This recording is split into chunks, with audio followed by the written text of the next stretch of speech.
Okay, here's example 2. I'm realizing I'm taking a while explaining these, so I'll try and make this video a little quicker. So example 2 says Katie is buying plants and soil for her garden.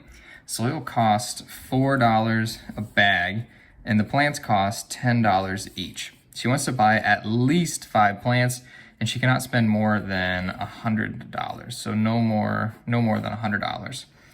All right, so let's define our variables. Let's have bags of soil be X. So we can say this is soil, and let's have Y be, it doesn't have to be X or Y, I just think it's easier using X and Y. And let's let Y be the number of plants. So plants. Okay, so let's write a couple inequalities. Just like last time, it's going to be 4 times the number of soil bags that you buy. So that's being X. So maybe I could say soil bags, and this is plants, and this could be number of plants. So I'll have 4 times the number of bags plus the number of plants, and how much they each cost? $10. So I'll have 10Y. And we cannot spend more than $100. So this has 100 is our max, but we can use 100. We can hit 100, so that's why I put the equal bar underneath there. All right, and then what are we worried about? Well, she wants to buy at least 5 plants. Well, what is plants? Well, plants is Y. So we want to buy at least 5 plants. So Y has got to be bigger than or smaller than? Well, it's got to be bigger than, because we at least want 5 or more.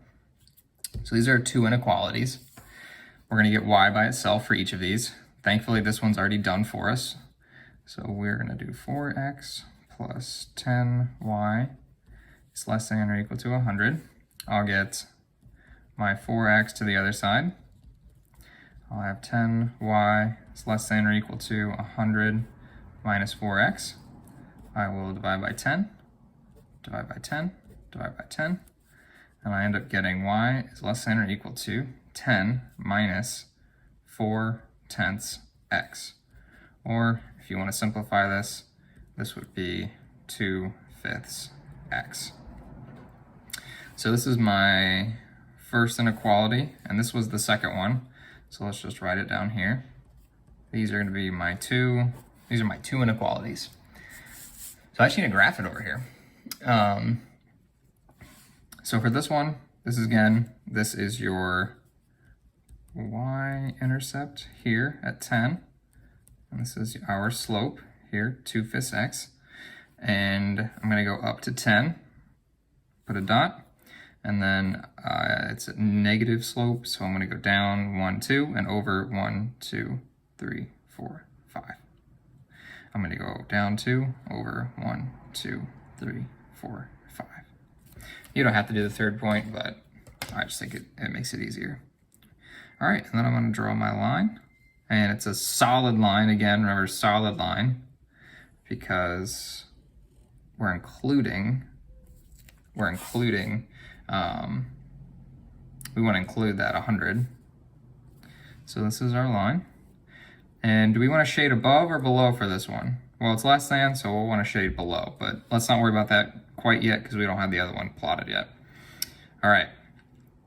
And then our line for y is greater than or equal to 5. Well, this is, you can just treat this, this is still our y-intercept. Do I have a slope though? No, so I'm just gonna go up to 5, and it's always gonna be 5. So I don't have a slope, so I'm not going up or down, so I'm gonna go this way. So you end up getting a line that just goes straight across. And again, it's a solid line because it's greater than or equal to. All right, and then we said the first one we're shading below. This one we need to shade above because it's greater than. So above this line would be everything here. Below this line would be everything here, but we only care about the part where they overlap. So where they overlap is right here. So this is the part where we're staying under $100, but we're still buying at least 5 plants. And that's it. I'll let you guys can try this example on your own. You don't have to put this one on the notes, in your notes, but go ahead and give that one a whirl, and then you can try the Alex assignments, all right?